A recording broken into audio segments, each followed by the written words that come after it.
Quando surge o alviverde imponente, no gramado em que a luta o aguarda, sabe Deus que vem. E o Palmeiras começa o Brasileirão empatando com o Atlético Mineiro, Bruno Milhozzi, ontem 2-2, né? Jogo movimentado. Pô, foi um jogo movimentado, um jogo bom, PDV, mas ruim de muitos jogadores do Palmeiras. O jogo foi legal de assistir, mas o Palmeiras certamente sabe que poderia ter sido derrotado ontem em Belo Horizonte, né? Pelas circunstâncias do jogo, o Galo teve mais chances, criou, pressionou. O Palmeiras também chega e tem algumas oportunidades, mas o sistema defensivo falhou demais. E particularmente o Piquerez fez um jogo ruim de novo.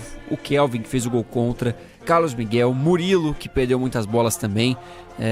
De novo, Palmeiras abaixo da média, abaixo da crítica, entrando em campo pelo Campeonato Brasileiro. O resultado disso tudo, para mim, é notícia positiva. Um empate para um time que pensa em brigar lá em cima, fora de casa, não é mau negócio. O Palmeiras consegue arrancar esse pontinho de Belo Horizonte graças aos seus atacantes.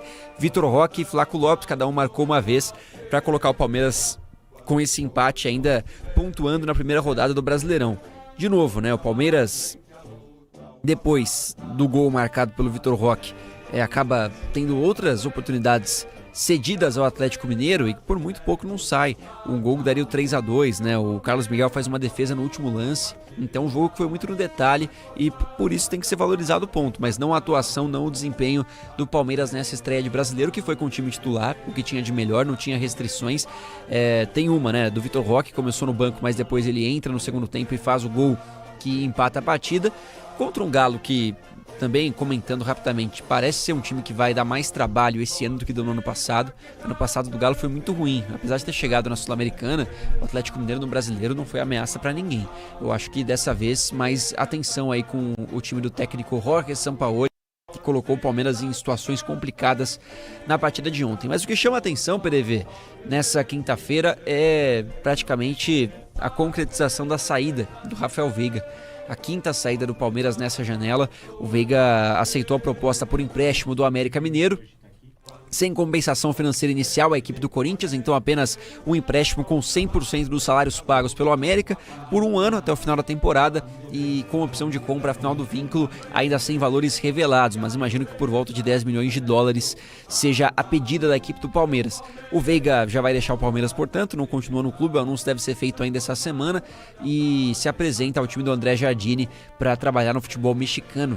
O que tem um detalhe interessante para ele ver é que o Palmeiras renova o contrato do Veiga antes de fechar essa negociação. Ele tinha contrato até março de 27 e passa a ter contrato até o final de 27, né? Então ele vai ter, de certa forma, mais tempo de contrato com o Palmeiras, final de 28, então mais tempo ainda no Palmeiras quando ele voltar de empréstimo, se voltar, caso não seja efetivada aí a compra do América do México, uma garantia, portanto, do Palmeiras em relação a um jogador importante que deixa o clube com marcas muito expressivas. O Veiga ganhou 4 campeonatos paulistas, 2 brasileiros, 2 Libertadores, ganhou Recopa, ganhou Supercopa, são 11 títulos ao todo, Copa do Brasil também, 384 jogos, 109 gols, o maior artilheiro da história do Allianz Parque com 57 gols e o maior artilheiro do século com a camisa do Palmeiras, além de ter sido o jogador com mais gols em finais na história do clube.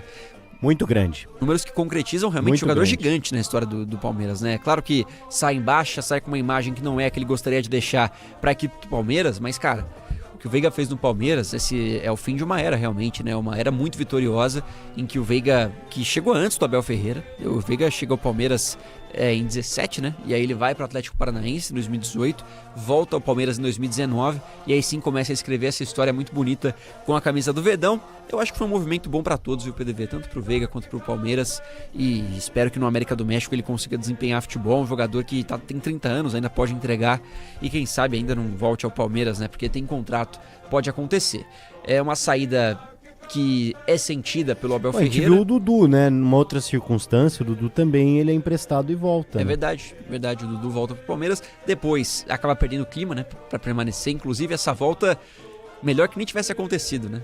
Acho que mas quando ele volta, ele vai bem, né? Sim, ele é campeão como reserva quando ele volta, mas depois acontece o que acontece, né? Ele sai da forma que saiu e tem aquela confusão com a Leila Pereira.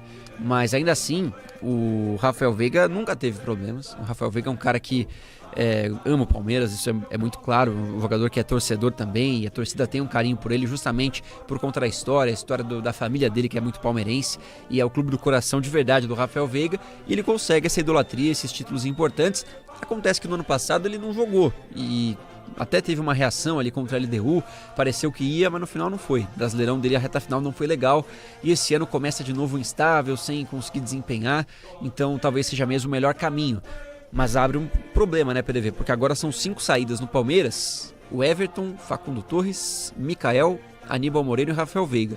Só chegou o Marlon Freitas. O Palmeiras não trouxe jogadores para repor, peças de reposição. E claro que tem o elenco, tem jogadores, tem a base que sempre fornece atletas ao Palmeiras, mas tem também o rival que é o Flamengo se reforçando, e é o adversário do Palmeiras mais uma vez em 2026. Então a torcida cobra, espera reforços, e o Palmeiras nessa semana passa a se movimentar em torno de outros alvos, PDV, alvos que cheguem com mais facilidade. Inclusive um zagueiro é a prioridade no momento. Segue atento para tentar reforçar o seu time. Dinheiro tem, porque vai chegar o dinheiro do Facundo, vai chegar o dinheiro que o Palmeiras recebe relativo à venda do John, que foi apresentado no Zenit. O Palmeiras vai receber cerca de 27 milhões de reais por essa negociação, então é muita grana em caixa para fazer contratação. Claro que o Palmeiras gastou bastante no ano passado, ainda tem parcelas, né? Colhe ainda um pouco dos frutos amargos do 2025 fracassado, dá para dizer, da equipe do Palmeiras por conta da falta de títulos e dos jogadores que não funcionaram, mas ainda assim já era para ter contratado. Acho que tá faltando a agilidade da Leila Pereira, do Anderson Barros, porque o elenco tá ficando curto, o Abel não faz questão de esconder. Ontem ele tinha 2 substituições e ele troca 2 laterais. Não consigo enxergar que é só por opção de trocar os laterais. Acho que faltam opções interessantes no banco pro Abel nesse momento, algo que certamente pode fazer diferença ao longo de um ano de tantas competições, de tantos jogos, e por isso o Palmeiras se movimenta e com mais pressa, dá para dizer nesse momento, em busca de novos jogadores. PDV. Muito bem, final de semana, Paulistão, Palmeiras vai com reservão, né? Ah, imagino que sim, Palmeiras modificado. Contra quem? Botafogo. Em Ribeirão Preto, domingo às 8h30 da noite. O horário não ajuda. Meu Deus. Ribeirão Preto. Não, se der, não vai nem o Abel. Vai o João Martins. Ainda não teve João Martins esse ano. Nossa, meu Deus, dá pra dar um miguezaço. O Abel tá por 2 amarelos, hein? Pra ter João Martins no Paulistão. Ah, tomou tá. um já. Não, mas aí dá pra dar uma descansada. Boa, é isso aí. A gente volta daqui a pouco pra falar do Santos.